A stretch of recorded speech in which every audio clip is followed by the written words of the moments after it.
Hey guys, it's Tanisha Coffee, aka the Lofty Entrepreneur here, your resident marketing strategist. If you guys are on this and you are watching live, thank you so much for joining me. If you are watching this on YouTube, please go ahead and be sure to click that subscribe button so you can catch my videos whenever they come out. And if you guys have questions, be sure to just drop them in the comments. I will do my best to answer them either during this actual live or at a later time. And of course, you can always connect with me on social media at The Lofty Entrepreneur. You can send me a direct message and connect with me that way as well. All right, so let's go ahead and jump into this. Today, we are talking about positioning your business.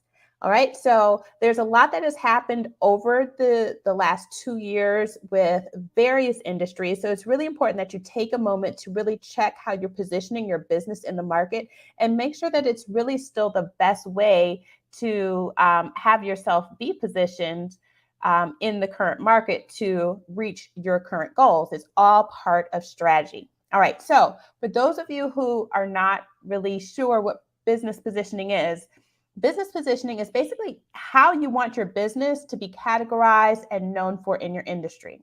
Okay, so think about your Aldi's versus your Publix. Okay, there's a difference in how each of those grocery stores have positioned themselves in the market. And typically when you hear those names, there are certain things that you think about with one brand versus the other. That is part of their positioning. Okay, you should be doing the same thing for your business. All right, now, when you're thinking about your positioning, once you've decided how you want it to go, from there you can develop your unique selling position. And that's what helps to showcase how your company and the products and services that you offer differ from businesses selling what consumers perceive to be a similar or comparable product. Now, that's really important that you pay attention to that phrase, because even though you may know how your service differs from somebody else, a consumer from the outside looking in may not. They may see your company and another company that really doesn't offer the exact same thing as competitors, but if that other company is doing a better job at positioning themselves, they may never even take a look at you to realize that you are a possibility for them to go to for your services. So it's really important to think about what consumers perceive about you when you're crafting that unique selling point, and that you make clear what your unique selling point is in comparison to what those consumers perceive to be a competitor product or service. This is especially important for local-based businesses. So all of you out there who have businesses that rely on local customers, this is critical. For those of you who have businesses that don't have as strict of boundaries, it's still also important to you, because if your product is not absolutely unique, if they cannot get what you offer from somebody else, which there's very few products out there where somebody cannot find somebody else to get it from, then it's really important that you focus on your positioning and this unique selling product position.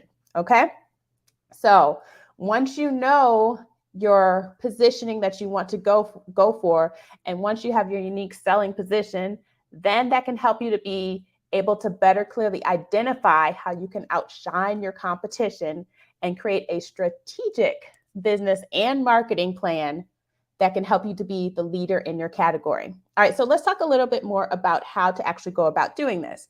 So the first thing you want to think about is some of the considerations. All right, so when you're trying to come up with how you're going to position your business, there are three main questions that you want to ask yourself. The first question is, what are your business's strengths and weaknesses?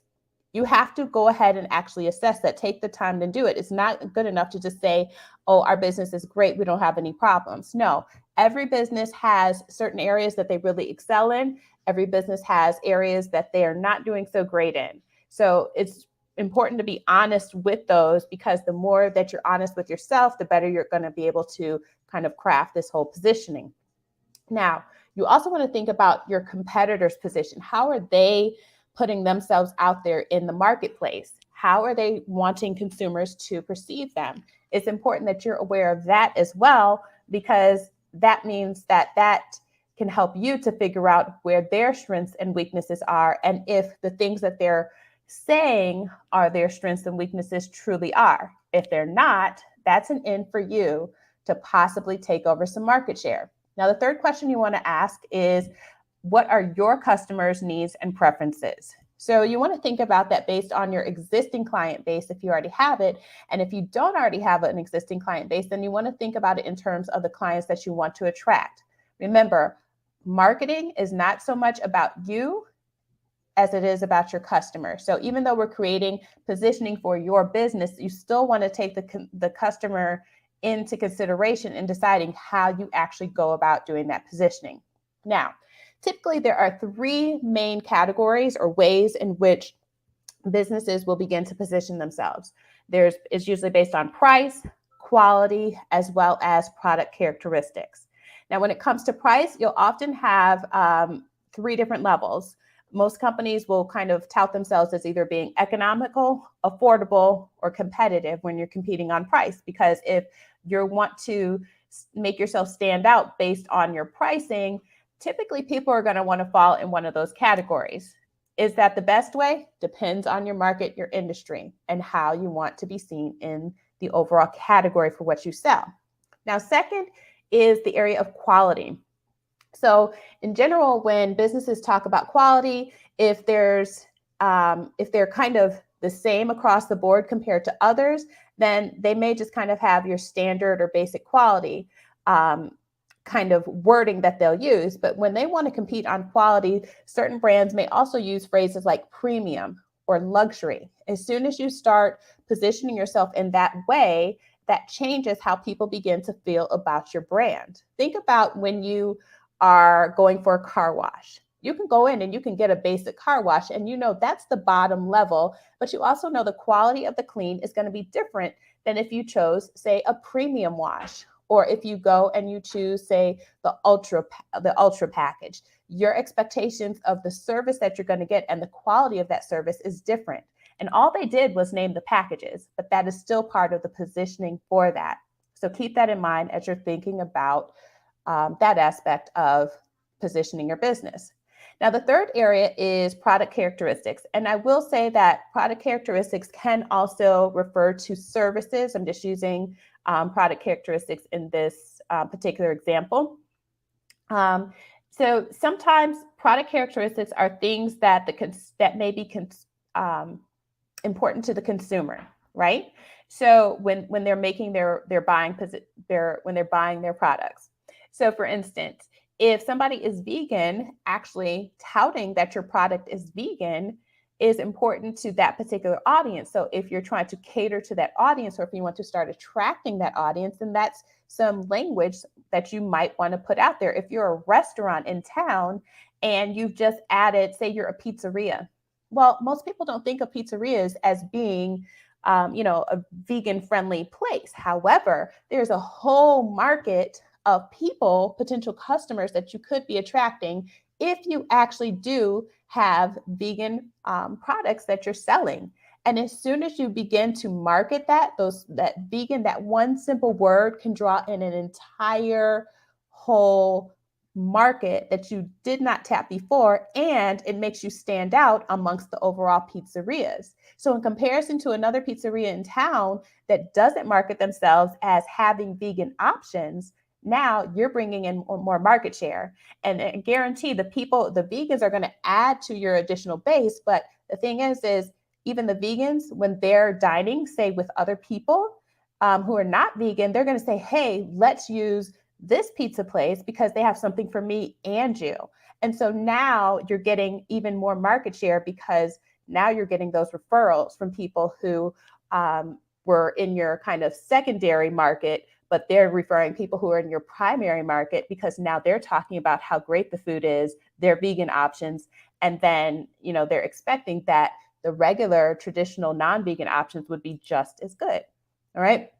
Other ways that people may use characteristics might use words like time saving or pet safe, child friendly, convenient, durable, environmentally friendly. These are all kind of buzzwords that can help to set different products and services apart. So for instance, for the service industry, using time saving is a huge one. People always want to save time on what they're doing, whether they're actually doing it themselves, whether somebody is doing it for you. So think about some of those words that you can use to help begin to set yourself apart from your competitors. Now, typically the way this goes is when you're talking about differentiating yourself on quality or price, those two typically go hand in hand. Even if you are promoting on, say, quality, there are going to be some assumptions that your audience is going to make based off of pricing. So if you position yourself as, say, a luxury real estate agent, then people are going to expect that the prices you work with are going to be on the high end, going to be, upwards of $1 million for what you're doing for real estate. If you are a bedding company and you're selling, say, comforters, well, if you want to be known for premium comforters, then people are going to expect that the price is going to be higher than a company that decides to market based on being affordable. When people hear affordable, they don't expect that the quality is going to be the same. So their expectations for the quality is that it's going to be more of a standard quality product. So those two categories typically go hand in hand. Now, when you're choosing these different areas to focus on for your positioning, you can choose one or more of these. You don't have to choose all three. You can just focus on, say, I want to focus on being known for being the time-saving, service provider in town. You can do that, or you can combine some of these. It's completely up to you. All right, so let's go ahead and move on to your positioning statement. So once you've figured out what your competitors are doing, you've considered all that. Once you've decided on which category you want to focus on as far as your positioning, whether it's price, quality, product, or product characteristics, the next thing to think about is to actually begin to verbalize or put in writing what that means and what that looks like. Because when you do that, that's going to be part of your unique selling position that you can put as part of your, website and your marketing materials. But then also it's going to have a trickle down effect on your overall marketing messages, because you'll be able to communicate that unique selling point as part of those messages. So some things you want to think about is when you're writing that positioning statement, that unique selling proposition, you want to think about your target market. You want to make sure that you're including who that target market is in that statement.